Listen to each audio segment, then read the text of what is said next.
Les damos nuevamente la bienvenida a otra sesión de los diálogos sobre el libro de Mormón. Mi nombre es Clyde Williams y conmigo hoy están tres de mis amigos y colegas del Departamento de Escrituras Antiguas. A mi izquierda está el profesor Kit Wilson y a su izquierda el profesor Jared Ladlow y finalmente el profesor Kelly Ogden. Qué bueno estar con ustedes. En esta sesión tenemos la oportunidad de hablar acerca de Elamán, los capítulos del 7 al 12. Para poner esto en perspectiva, recordemos que en los capítulos anteriores hemos visto un gran cambio. Esto es casi como un nuevo mundo y de repente los lamanitas han llegado a ser más prósperos. De hecho, leeré el capítulo 6, versículo 34. Y así vemos que los nefitas empezaron a degenerar en la incredulidad y a aumentar en la perversidad y abominaciones, mientras que los lamanitas empezaron a crecer en gran manera en el conocimiento de su Dios. Sí, empezaron a guardar sus estatutos y mandamientos, y a caminar en verdad y rectitud delante de Él. Este es un gran cambio. Vemos que en este punto tenían un intercambio abierto y podían comunicarse y comerciar entre ellos. Los lamanitas abandonaron las propiedades que habían tomado en el pasado. Así vemos una sociedad diferente. Nefi y su hermano tuvieron gran éxito entre los lamanitas y entonces seguimos con el capítulo 7. El desafío es que él tenía que tratar de hacer lo mismo entre su propio pueblo. ¿Y cómo le estaba yendo? No le estaba yendo muy bien. Tuvo que regresar de la tierra del norte y en el versículo 3, y ellos rechazaron todas sus palabras, de modo que no pudo permanecer entre ellos. No tuvo éxito allá, y luego en el versículo 4 vino a su pueblo y vio que estaban en un estado de tan terrible iniquidad, y esos ladrones de Gadiantón que ocupaban los asientos judiciales habían asumido el poder y autoridad de la tierra, estaban pasando por alto los mandamientos de Dios y negaban la justicia a los hijos de los hombres, así que no era una muy buena sociedad a la cual volver. Cuando vemos el versículo 5, me suena como algunas de las cosas que escuchamos en las noticias hoy en día. Vemos cómo había personas dejando ir impunes a los culpables por sobornos. No vemos nada de eso en estos días entre nosotros, ¿verdad? Personas obrando según su voluntad, es decir, estaban cometiendo adulterio, robando y matando, todo según su voluntad. El pueblo obraba según sus propios deseos. Es como si todo se valiera y todo fuera permisible, y si les gusta, pruébenlo. Y desafortunadamente vemos muchísimo de eso en la actualidad. Da mucha pena. Con el calibre de Nefi, esto realmente lo estancó. Fue muy desalentador a su regreso. Podemos imaginarnos a un profeta de nuestro tiempo que esté viajando y luego, cuando regresa a su área local, la encuentra deteriorándose rápidamente. Y lo vemos en la torre de su jardín, derramando su alma a Dios. Sí. A Dios. Se apartó de la gente para no llamar la atención. Muy afligido. Para estar solo donde podía ventilar sus sentimientos a Dios, y por supuesto, sin saberlo, atrajo una multitud. El pueblo oye a alguien. Primero pensaban que alguien estaba dolido o herido o algo a medida que se reunían alrededor, y desafortunadamente Nefi se dio cuenta que esto había acontecido. Veremos una pequeña conversación que se lleva a cabo y algunas cosas notables. Otra cosa que podemos leer en el texto es el hecho de que los profetas son terriblemente humanos. Nefi estaba muy desanimado. De hecho, en el versículo 7 él dijo: «Oh, si hubiese vivido en los días en que mi padre Nefi primero salió de la tierra de Jerusalén para haberme regocijado con él en la tierra de promisión. Entonces su pueblo era fácil de persuadir, firme en guardar los mandamientos de Dios y tardó en dejarse llevar a la iniquidad y era pronto para escuchar las palabras del Señor». Y dijo: «Pero he aquí es mi comisión que estos sean mis días». Es decir, ¿acaso Nefi olvidó lo difícil que fue para su padre en lo que a eso respecta? Pienso que esto muestra su humanidad, que siente este gran peso y buscaba pastos más verdes. Él idolatraba cosas sin notar que todos tenemos desafíos.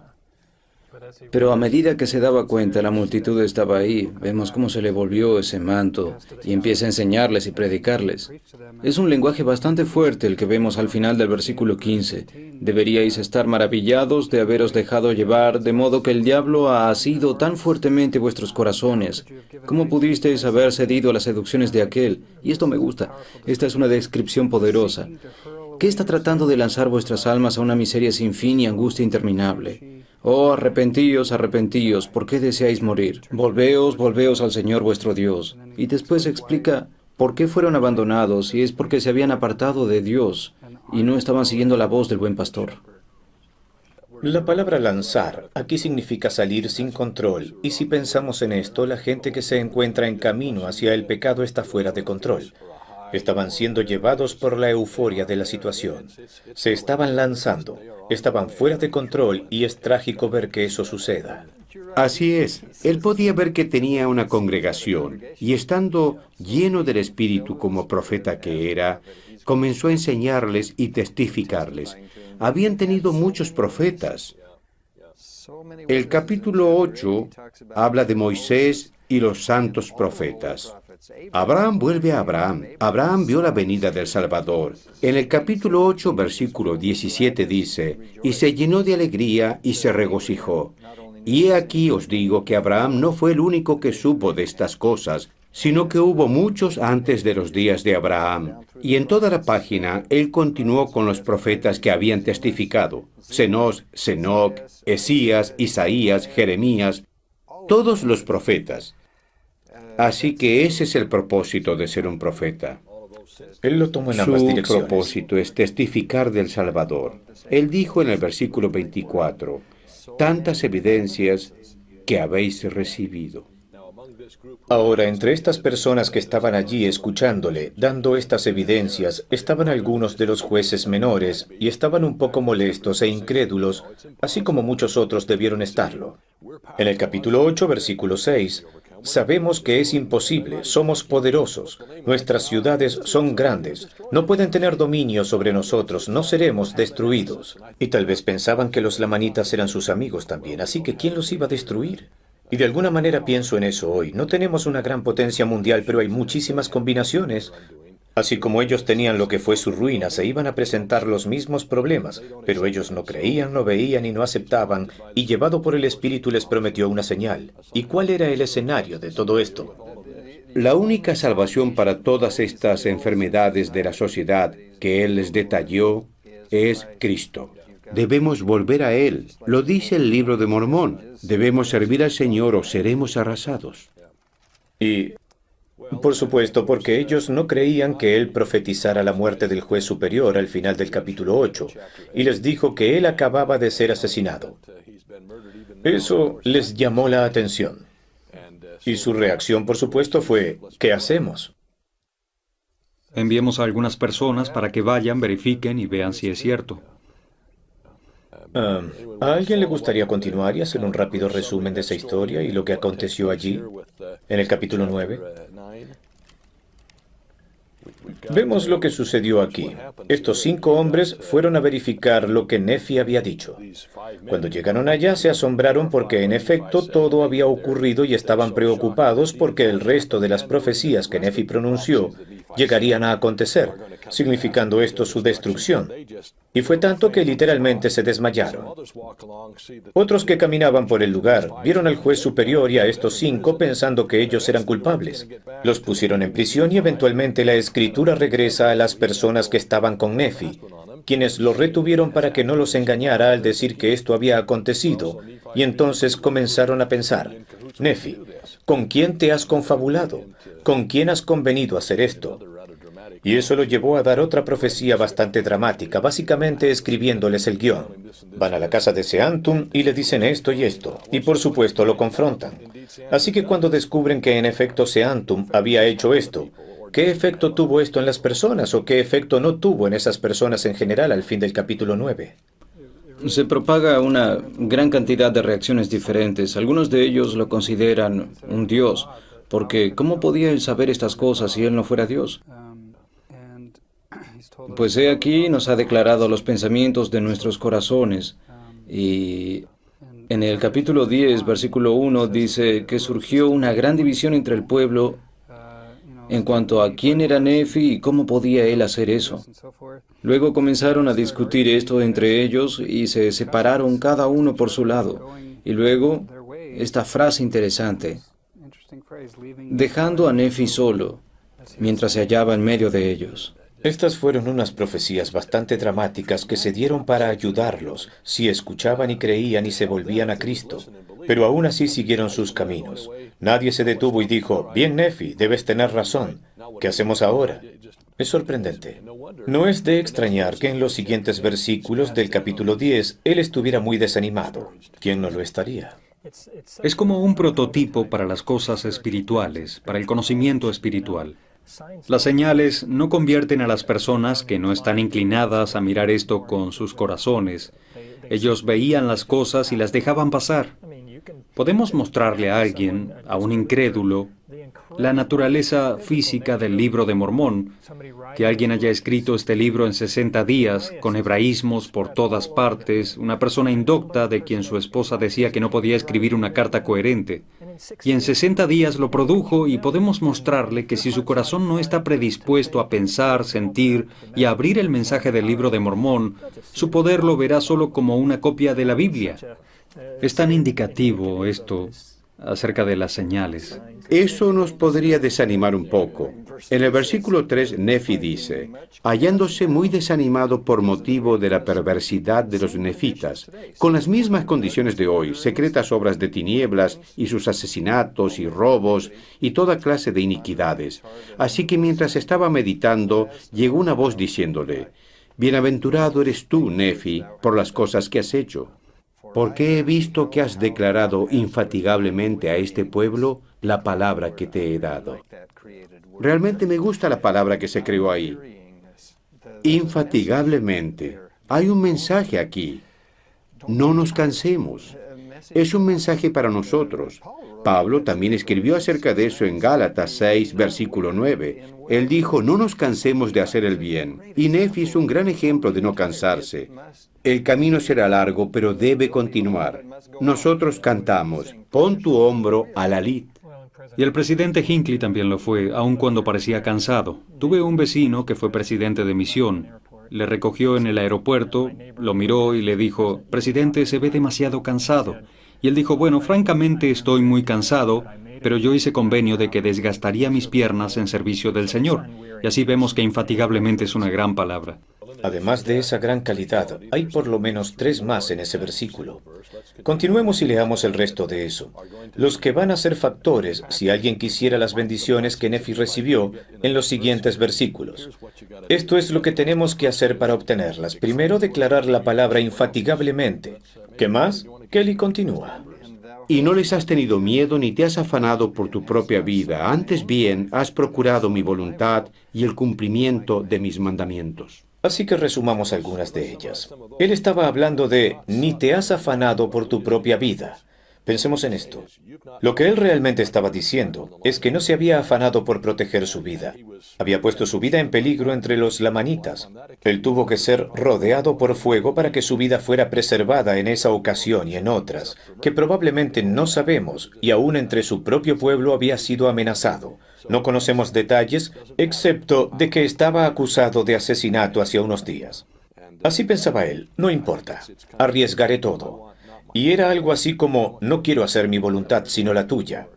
Hemos hablado de eso antes, de manera que esa es la siguiente declaración. Ha procurado mi voluntad, o sea, la voluntad del Señor, no la suya. Por supuesto, él ha demostrado que lo ha hecho al guardar los mandamientos. ¿Qué tipo de bendiciones trajo esto como resultado? Veo 2 grandes cosas en este versículo que son poderosas y profundas. Vemos en el versículo 5, el Señor dijo, «He aquí, te bendeciré para siempre». Ahora para mí, esa es una garantía. Es como si uno tuviera su llamamiento y elección segura. Confío en ti y sé que podría hacerlo en cualquier circunstancia, Nefi. Y así el día del juicio prácticamente se le adelantó. Te prometo ahora que te bendeciré para siempre, y no solo eso, sino que confío en ti tan implícitamente, porque has hecho todas las cosas que son fieles, todas las cosas te serán hechas según tu palabra, porque tú no pedirás lo que sea contrario a mi voluntad. ¿Podemos imaginar al Señor teniendo tanta confianza en un individuo? Sé que estás tan alineado con mi voluntad que no pedirás o harás lo que yo no haría, y voy a quitar el gobernador que llamé, y como en un carro, voy a quitar los controles, y tendrás poder ilimitado. Eso no se le da a cualquier persona. No, así es. Y al quitar al gobernador, él sabía muy bien que estaba alineado con la voluntad del Señor. Así que realmente hay un gobernador inherente, ya sea que hubiera uno allí o no. El Señor puede dar poder y promesas a alguien que él sepa que será fiel. En Génesis, el Señor le dijo a Abraham, porque yo sé que mandará a sus hijos y su casa después de sí. Ese poder es el poder sellador, y la pregunta es, ¿a quién puede Dios confiar ese tipo de poder? Hay un gran relato en la historia reciente de la Iglesia, protagonizada por Marion Romney, en la que su esposa sufrió un ataque. ¿Recuerdan esto? Ella languidecía y él se sentía atribulado. El presidente McKay también había languidecido por mucho tiempo a medida que él decaía. El presidente Romney sentía que no debía usar el poder del sacerdocio para traer a su esposa de vuelta, pues el Señor no había concedido traer de vuelta al presidente McKay.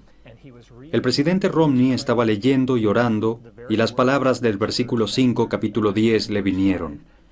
Porque tú no pedirás lo que sea contrario a mi voluntad. Fue como un gran momento de descubrimiento para él. Entonces volvió, sintió la impresión de bendecir a su esposa, y ella se recuperó del ataque. Ese ataque debilitador, esa fue una aplicación poderosa de este versículo. Eso estuvo muy bien, gracias por compartirlo. Ahora vemos que el Señor tenía una gran confianza en él, y aun cuando él estaba tan desanimado, el Señor le dijo, puede que ellos no estén complacidos contigo, pero yo lo estoy. Eso es lo que realmente importa ahora. ¿Qué hacemos con este tipo de poder? ¿Qué hizo Nefi con ese poder? Obviamente, si fuéramos a abusar del poder, haríamos cosas para subirnos en un pedestal, pero él fue muy cuidadoso. Él hizo algo interesante que otro hombre que tuvo ese poder sellador hizo, Elías.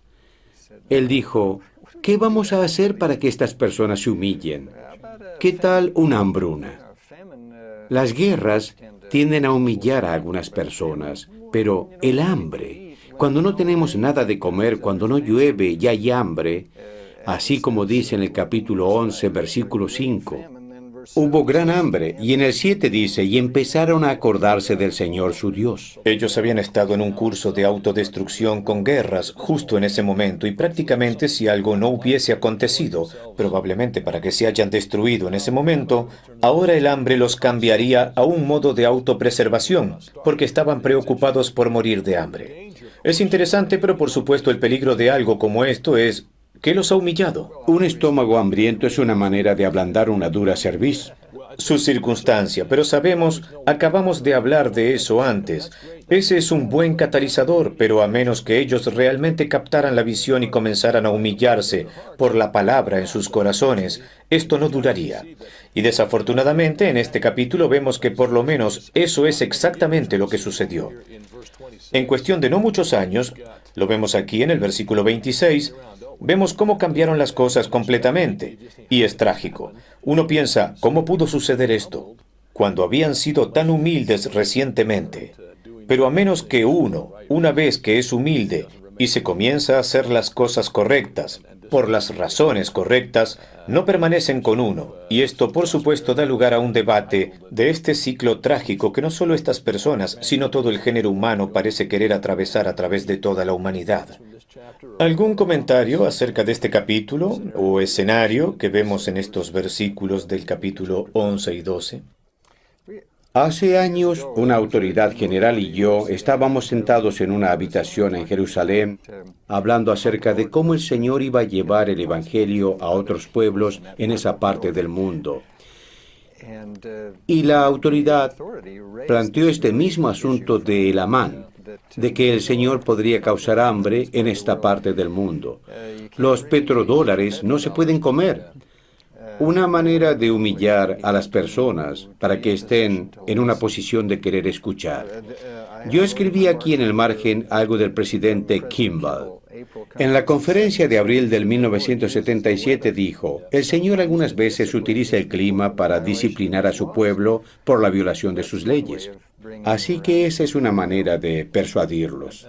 La tragedia es cuando las personas que han sido humilladas por esto empiezan a apartarse. En otras palabras, la inversión no demora mucho tiempo. Vemos que esa frase, en el término de no muchos años, se ve nuevamente 4 veces en el libro de Elamán. Así como lo hemos visto en nuestros días, la horrible violencia del 11 de septiembre parece que se nos ha olvidado rápidamente, y fue solo hace unos años. Las cosas cambian rápidamente. Y en el versículo 31 y 32 del capítulo 11, vemos que los ladrones de Gadiantón eran numerosos, tan grandes que desafiaron a todos los ejércitos de los nefitas. Aparentemente estas personas crecieron, pero no tenían mayor influencia. Ahora de pronto toda la sociedad estaba una vez más en peligro.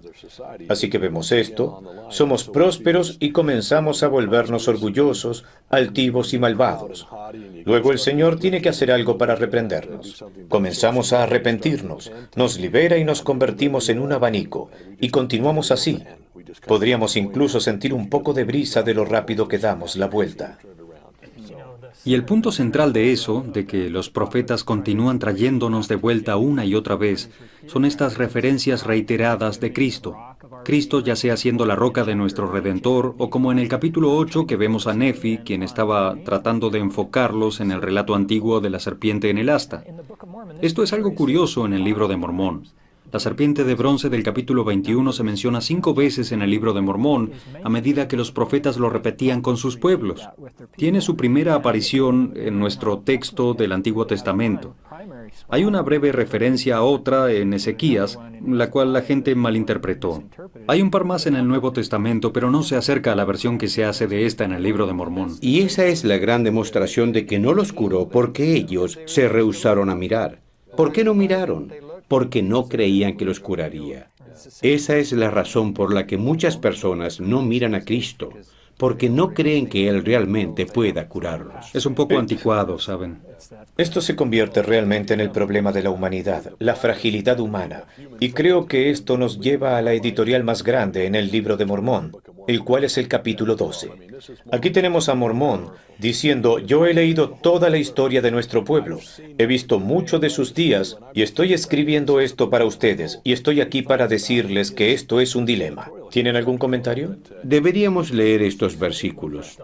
En primer lugar es la huella de la mano de Mormón, su enorme huella. Yo he trabajado como editor y he trabajado con otros también. Y parte de la clave de la edición en nuestra cultura es ser lo más discreto posible. Tenemos que resaltar las obras de otras personas. Mormón rompe todas las reglas de edición. Él quería que supiéramos por qué estaba trayéndonos este libro, y capta nuestra atención cuando dice: y así vemos, en el capítulo 12. Kelly, continúe, por favor. Capítulo 12, versículo 1. Y así podemos ver cuán falso e inconstante es el corazón de los hijos de los hombres. Sí, podemos ver que el Señor en su grande e infinita bondad bendice y hace prosperar a aquellos que en Él ponen su confianza. Sí, y podemos ver que es precisamente en la ocasión en que hace prosperar a su pueblo. Sí, en el aumento de sus campos, sus hatos y sus rebaños, y en oro, en plata y en objetos preciosos de todo género y arte, preservando sus vidas y librándolos de sus enemigos, ablandando el corazón de sus enemigos para que no les declaren guerras. Sí, y en una palabra, haciendo todas las cosas para el bienestar y felicidad de su pueblo. Sí, entonces es la ocasión en que endurecen sus corazones y se olvidan del Señor, su Dios, y huellan con los pies al Santo. Sí, y esto a causa de su comodidad y su extrema prosperidad. Eso lo vemos, ¿cierto? Y si miramos los siguientes 3 o 4 versículos y vemos lo que yo considero una dislexia espiritual. La dislexia es entender las cosas al revés, y las personas la tienen. Lo notamos aquí, por ejemplo, en el versículo 4, dice: y cuán prontos a cometer iniquidad, y cuán lentos en hacer lo bueno. Debería ser al revés. Deberíamos ser lentos en cometer iniquidad y prontos en hacer lo bueno. Cuán prestos son a escuchar las palabras del maligno. Y el versículo 5, cuán lentos son en acordarse del Señor su Dios. Y el versículo 6 continúa hablando acerca de parte de la razón de sus acciones, es que no querían que nadie los controlara. Ellos querían tener el control. Querían seguir sus propios deseos, y eso lo vemos una y otra vez. Hay también en situaciones familiares, entre padres e hijos, en situaciones de la iglesia, entre los miembros y los hermanos, y por supuesto nosotros, con nuestro Padre Celestial. Y volvemos nuevamente a que nuestra voluntad debe ser seguir su voluntad. ¿Podemos volver al versículo 3? Sí, por supuesto, deberíamos. Hagámoslo. Ese es el versículo. Y así vemos que, excepto que el Señor castigue a su pueblo con muchas aflicciones, sí, a menos que lo visite con muerte y con, esa es una palabra interesante, terror, y con hambre, y con toda clase de pestilencias, no se acuerda de él. De manera que, porque el Señor nos ama, Él lo dice en varios lugares, porque nos ama, nos castiga. Nos va a castigar con algunas cosas duras en nuestras vidas para enseñarnos lecciones eternamente valiosas. Saben, todo este capítulo a veces es referido como el capítulo de los así vemos. Es un pequeño editorial que Mormón puso ahí. Y el mensaje principal que él quiere darnos es que cuando el Señor nos bendice y prosperamos, nos vemos envueltos en las bendiciones y nos olvidamos de ellas. Notemos que el presidente Eyring en la conferencia de octubre del 2007 dijo, y el desafío de recordar siempre ha sido más difícil para los que han recibido bendiciones abundantemente. Los ricos no necesitan a Dios, ya lo tienen todo. Y él concluyó al decir, mi punto es instarles a buscar formas de reconocer y recordar la bondad de Dios. El mensaje de Mormón ciertamente es que el Señor nos bendecirá cuando somos justos. No dejemos que eso nos desanime. Esta es una gran declaración del libro de Mormón. Buena idea para terminar. Gracias, Kit.